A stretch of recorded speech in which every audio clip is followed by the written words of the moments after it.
সামনে একটা বড় ফাসাদ অপেক্ষা করছে, আল্লাহ ভালো জানেন। একটা বড় মালহামা হবে পৃথিবীতে, মহাযুদ্ধ। এই যুদ্ধে পৃথিবীর অনেক মানুষ মারা যাবে, এমনটা হাদিসের মধ্যে এসেছে। কে জানে, আল্লাহ ভালো জানেন এটা কবে হবে, কত সালে, কিভাবে হবে। এমন হতেও পারে এটাই সেই পারমাণবিক যুদ্ধের সূচনা, আল্লাহু আলাম। কারণ তারা শুরু করেছিল চাইনকে কেন্দ্র করে, সেখানে পারে নাই। কেন্দ্র করে চেষ্টা করেছে একটা মহাযুদ্ধ লাগানোর, পারে নাই। সিরিয়াকে কেন্দ্র করে প্রায় হয়েই গিয়েছিল, এখানে অনেকগুলো দেশ ইনভলভ হয়ে গিয়েছিল, কিন্তু নিউক্লিয়ার যুদ্ধ পর্যন্ত যায়নি। কিছু মানুষ চাচ্ছে, একটা সভ্যতা চাচ্ছে যে পৃথিবীতে একটা মহাযুদ্ধ ঘটুক, এর ফলে পৃথিবীর ম্যাক্সিমাম মানুষ যেন মারা যায়, পরাশক্তিগুলো দমন হয়ে যায়, সে নতুন করে রাইজ করবে, সেই অপেক্ষায় বসে আছে। এবং তার নাম কি সেটা আপনারা আমার চেয়ে ভালো জানেন। প্রথম বিশ্বযুদ্ধের পরে একটা কান্ট্রি বিশ্বের রুলিং স্টেট হয়েছে, দ্বিতীয় বিশ্বযুদ্ধের পর আরেকটা কান্ট্রি বিশ্বের রুলিং স্টেট হয়েছে।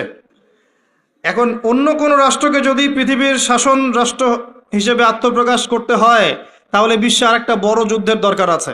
জ্ঞানী মানুষ ইশারা বুঝবেন, তারা এই চেষ্টাই করছে।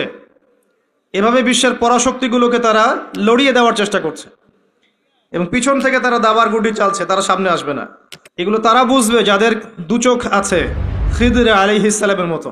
তারা বুঝবে না, লাহুম কুলুবুন লা ইয়াফকাহুনা বিহা ওয়া লাহুম আযানুন লা ইয়াসমাউনা বিহা ওয়া লাহুম আ'য়ুনুন লা ইউবসিরুনা বিহা উলাইকা কাল আনআম বাল হুম আদাল। এই শ্রেণীর মানুষ এগুলো বুঝবে না। আল্লাহ সুবহানাহু ওয়া তাআলা পবিত্র কুরআনুল কারীমের মধ্যে একটা সংক্ষিপ্ত এবং সারগর্ভ সূরা নাজিল করেছেন, তার নাম সূরাতুল আসর। আল্লাহ পাক এই সূরার মধ্যে মানব জাতির সাফল্যের, ইহকালীন কল্যাণ আর পরকালীন মুক্তির 4টা মৌলিক কাজ বলেছেন, যেটা আপনারা অনেকেই জানেন। আল্লাহ পাক প্রথমেই সময়ের কসম করেছেন, ওয়াল আসরি, সময়ের কসম, বা'দা আউযু বিল্লাহি মিনাশ শাইতানির রাজিম। সময়ের কসম করে আল্লাহ পাক বোঝাতে চাচ্ছেন সময় আমাদের জন্য খুবই প্রেশিয়াস বা মূল্যবান।